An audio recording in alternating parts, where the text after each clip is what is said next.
10 minutes for a complete and total recap of what's been going on. So they started basically tormenting me. It's been now, I would say, so it's never stopped actually. I say that it's been for about 6 months because they will do the minimum, the absolute minimum to make me feel like they're actively working on solutions. Receiving that hope, I stopped complaining for a little bit. So it never actually has stopped.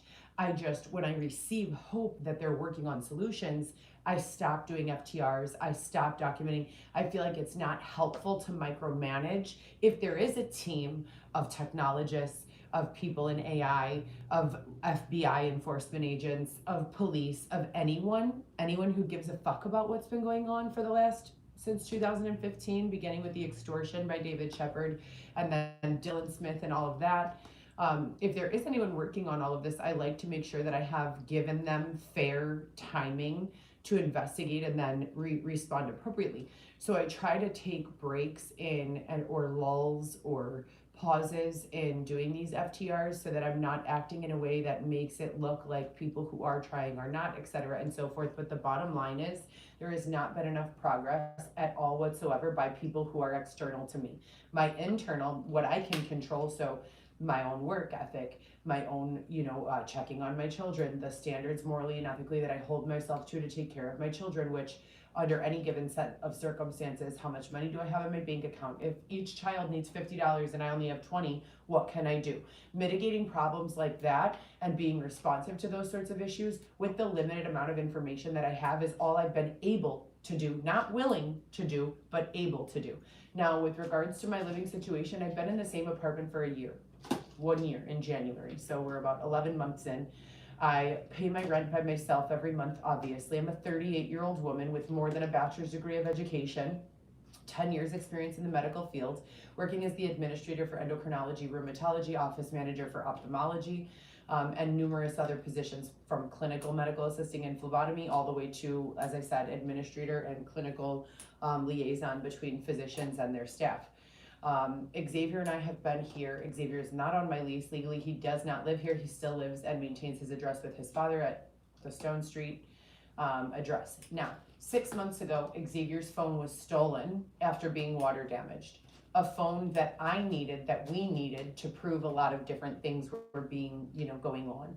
Strategically, they always steal the phones. They stole the phone that he had, the recording of Weston's birth. When I went into labor with Weston, I was seizing. I was having a number of other medical issues. He recorded that entire thing. They stole that phone. So all of the lawsuits that we would qualify for, they continue to stalk us, behind us, remove them from my iCloud, lock me out of my iCloud. I'm on my 9th iCloud since 2019. 9th. 9 iClouds since 2019. We're in 2025, and that's not because I want to switch. That's because they make me switch. They lock me out. They change my password. They refuse me access. If I go to Apple, they do nothing. They say there's nothing that they can do. I have 2 new phones that have been given, donated, or left at the Eco ATM that I've been holding on to for about a year. I am 1000% familiar with technology. You have carrier unlocks and you have factory reset unlocks when you don't remember your iTunes cloud password or login. They're not allowing Xavier or I to unlock either of those devices. My phones are registering as memory full. We can't let you into your email. We can't let you into this. We can't let you into that. They're freezing my phone number and allowing a different IMEI to take control of my phone number with a woman who says that she's acting as the lead. The lead in my life would be me. So you're pretending to be Heather. You're hijacking my phone number without my permission in an effort to cause confusion. If I have a bunch of court fucking documents and court cases going on and they have my phone number and someone logs in at the time that my bill is due and says, oh, I'm switching the IMEI to a different device, the phone number goes over to that device. They're doing the same thing with my emails. They're not allowing me to see my emails. They're intercepting my emails. There's a time when I'm grateful for that. There's a period of time in this cyclical engineered pattern of bullshit where really bad people take over for like 6 weeks. And they start emailing me saying, you're not allowed to see your kids anymore. You're disgusting. You're a whore. You're all of these lies, just blatant lies. They talk about DCFS. They make allegations that there are new charges through DCFS. I don't have a criminal record at all, other than some driving tickets. I don't have a criminal record at all. Not at all. Not even nothing. Okay, I'm 38 years old. So when they start on this tangent saying that they have history of me smuggling kilos of cocaine into the prison system, and that they have arrested me on kidnapping charges before for kidnapping my own child, they're full of shit. None of that is true. We've already disproven all of those allegations in court on record. Now, since we've been in here, let's talk about the last month. I work 7 days a week. The last 3 weeks, my average for hours of work have been approximately 53 to 54 hours a week. I work 7 days a week. I visit my son, the baby, Weston. I try to see my other children, but everyone is terrified, especially my older daughter, who has a baby, who doesn't want any DCFS involvement or other nefarious involvement. I mean, these people are farm animals. They are absolutely farm animals, and that's not me speaking from a place of judgment. That's me speaking from a place of I've been attempting to interact with these people just the way we're interacting right now for a very long time. It is impossible. It is like speaking to someone with 2.5 brain cells. They will ask me for something, I will give it to them. It's like this: Heather, hand me that water bottle. Here you go. Hand me that water bottle. Here you go. Hand me that water bottle. Here you go. Why aren't you handing me the water bottle? That is what it's like to deal with these people. There is no better way, and we have been trapped with them for 20 fucking months now. 20 months. The people who are handling my child are, it's a joke. It's a fucking joke, you guys. I don't mean that like it's a joke, haha, let's all laugh, this is just for entertainment. No, this is my real life. So I'm paying $10.35 a month to live in this is my apartment. Kitchen, bathroom, closet that I have set ready, for Weston's play place, his clothing, his toys, and I could keep these like this to create a larger space and some separation in the, from the kitchen to the, living space. And this is it. This is the whole thing. So forgive my face with no makeup on. I want to also talk about, I'm fully aware that the reception and the perception are skewed. They don't allow me to make FTRs where I have notes and I discuss things clearly and articulately.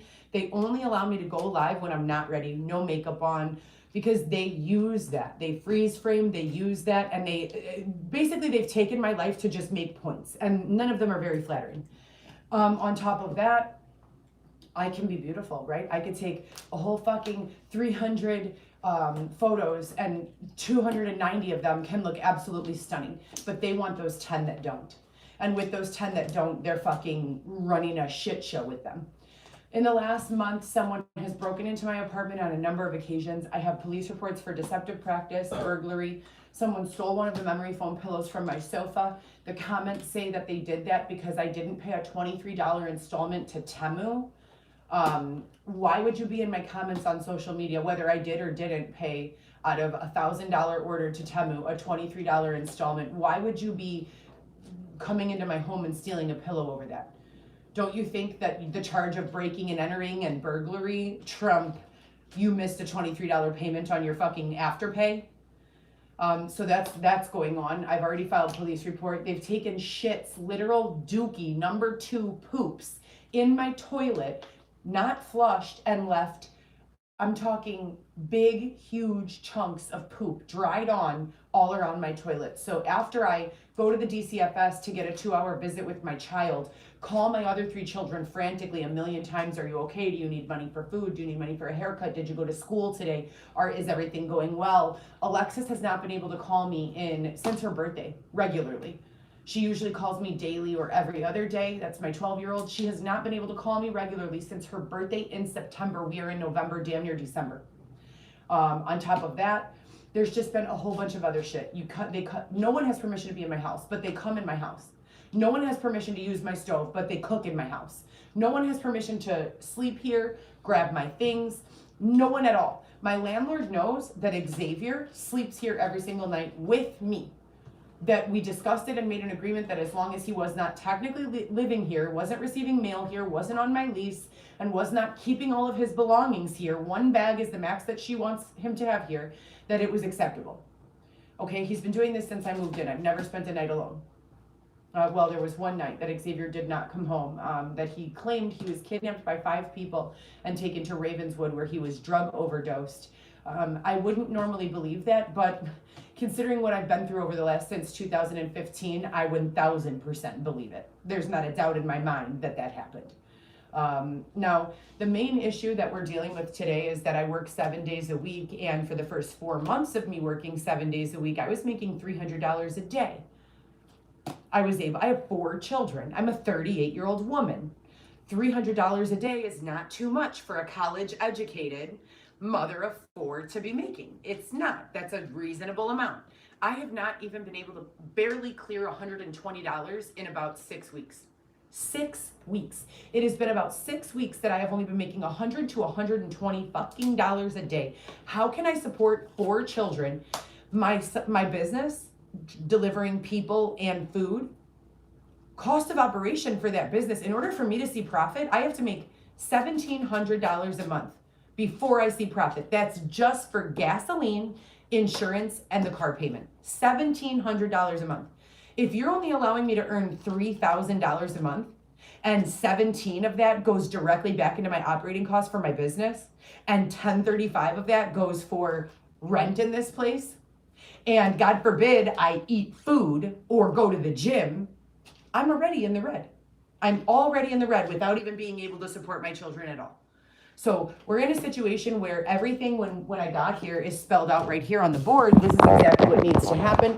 Minimum daily requirement, $159.72. That's per person. That's me and Xavier. They were able to meet that. They were able to deliver on that, as I said, and everything was going well. And then with no warning, the rug was pulled out from under me yet again, and I came home and I was being robbed, and my income has never been the same since that day. So what the fuck is it going to take? What is it going to take? I went on ChatGPT. I asked ChatGPT, hey ChatGPT, I was raped, robbed, beat up, stabbed, thrown into the street, separated from my children, have filed police reports on any and all occurrences of this and other behaviors. Please help me. I don't know what to do to rebuild my life. ChatGPT said you need a rebranding. Start new social medias. I'll help you. Here are the action items. Cool. I try to open up a new social media across platforms. My phone doesn't allow for it. They can't download apps. There's no more storage space. I can't access my email. I have to change my phone number. Someone else is using my phone number. What the fuck do you mean someone else is using my phone number? So I have 8 or 9 phone numbers from after the last 2 years. And guess what happens? As an organized type A personality, I have to then email every state's attorney, every regular attorney, every DCFS caseworker, every person I know, my children, my parents, and say, here's my new number. It happened again. Someone stole my fucking number. Someone hacked my phone. Someone went on my iCloud. Someone came to my house and took a shit in my toilet. Last night, someone stole $10 worth of quarters from inside of my home. I know for a fact, with memory, with photographic memory, that I brought the quarters inside of the house. Xavier keeps saying, well, maybe they're in the car, maybe they're in the car, maybe they're in the car, almost in a way that's leading to make me believe that he knows someone took the quarters and that whoever took them had intention to replace them. But since we're in the apartment now and they can't put them back, they would be able to sneak off to the car with a universal remote, car door opener, and put them into the fucking glove box, or put them into here, or put them into there. I'm letting you know, I know. I opened my wallet, I put the roll of quarters in. When I get home every night, I set my things down here on the sofa, just like this, but I set them in my bag. This is the bag, right? Everything is spread out like this because I was gonna do laundry, and I washed my bag in the laundry out like that because I needed to do laundry, and I was going to do laundry last night. As a matter of fact, I came home at 9 when I usually don't come home until 11, 12 o'clock from work, not from going out or having a fucking ball with life, but from working every single day, as I always do. And I usually get home between, I would say, 11 and 12. I told Xavier I'm exhausted, my back hurts, my body hurts, and I have a bunch of shit to do at home. Let's stop driving early, go home at 9:30 so that I could do laundry. And we get here and my laundry money is stolen from my apartment that no one has access to. I'm the only person on my lease. My lease is right here. No one has access to live here. I pay my rent every single month. There is no reason, legally, morally, ethically, at all whatsoever, why anyone should have access to my house. But I come in, my belongings are fucked with, my food is eaten or removed or taken, my quarters are missing, there's shit in my toilet. And no one has, no law enforcement agency, no federal Bureau of Investigations, no CIA agency, no one has approached me face to face and said, let's sit down and work on this. Let's figure out what's going on here. And this is ongoing since 2015 when I began getting extorted by Detective David Shepard, telling me if I did not gather dirty evidence for him on cases he was working, that he was going to come to my house with the Department of Child and Family Services and steal my children. His exact words. And there's still been no assistance with that. They took my youngest daughter out of school while I still had full custody of my children. I lived at a house 4505 West Foster, Chicago, Illinois. I had a 4-bedroom house there across the street from the Forest Preserve. All my children had their own bedrooms. It was the first time in my kids' lives that I was in a financial position to be able to give them all their own bedroom. It's been going on since there. It's been going on since before there. And I'm calling and calling and begging for assistance and begging for a detective to sit down with me and calling Private Eyes and calling Moles and calling all of these resources for assistance. But I guess I just appear like a payday to these people, because rather than coming up with solutions that are effective, or let me actually correct the record. We've already solved all of these issues.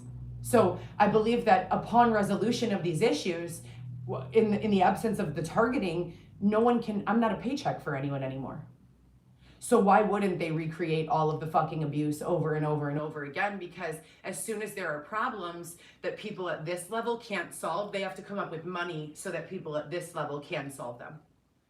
So they're literally targeting me repeatedly over and over and over and over again so that I can be a payday for them. Food is what they refer to us as. Food. I don't know what to do anymore. I wake up literally every day. I work every single day.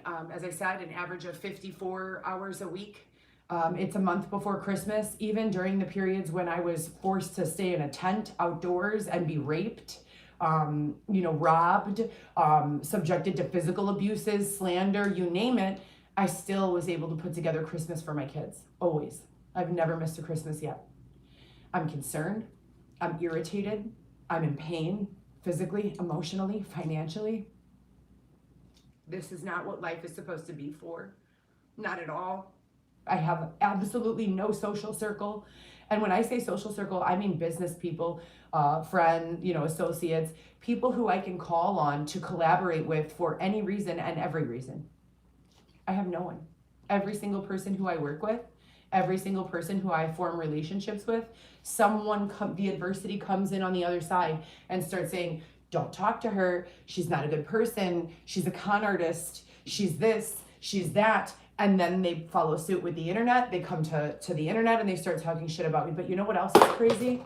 There's a demographic of people who never receive access to that information. And if they Google my name or ask ChatGPT what's going on, ChatGPT comes back with Heather Gillespie, Coco Chanel YSL, founder of GoPro Solo, a production company. She is an online social media personality. That is how I'm defined by ChatGPT. But if you go to Google or if you go to Reddit, oh my God. And we have paid people to remove this slander from the internet probably 30 times.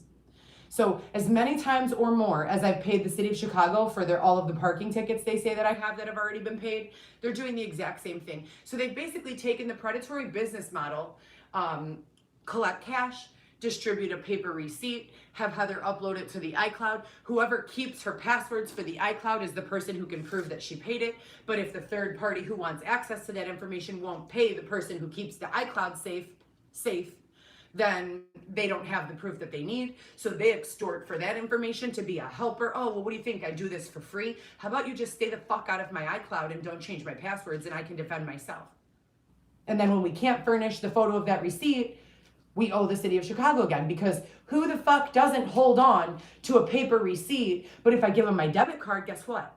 there's fraud going out of it within 12 hours. So I have to pay cash because if I give them access to my debit card, the woman literally looked at me and said, you have to uncover the number. I have like a little security thing over the number. So they could tap it, they could swipe it, but they cannot look at the number. You have to uncover the number. I said, what do you mean I have to uncover the number? You use tap.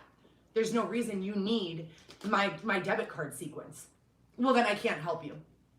Okay, I'll be right back with cash. Otherwise, the threat is they're gonna boot my car and tow it. So I've been living in this state of being extorted by fucking animals, cows, monkeys, fucking turkeys, ignorant fucking pieces of shit. Do you hear me? Morons. Dumb fucking ignorant morons. While the rest of society says, well, they've got her in a chokehold. They've had her in this chokehold for years. Life is better for us when we don't prevent them from doing what they're doing to her, because they're going to do it to someone else, right? If we stop them from doing it to her, they're just going to go do it to them. So we might as well look the other way as long as possible and let her be our sacrifice. Fuck you all. I'm no one's sacrifice. There's nothing wrong with me. I have evidence and years of documentation that 100% coincides with all of the things that I'm saying. Where in the fuck is my team? I'm sick of this shit. I'm tired of fucking working. I don't slave to work, to slave to work, to slave to work. These people are paying me less than the federal and local minimum wage. I made $700 and something last week, working 55 hours and 51 minutes. That is ridiculous. I cannot live on that. Operating costs, my car payment, insurance, and gas is $1,700 a month. And that's if I only put $15 to $20 of gas a day.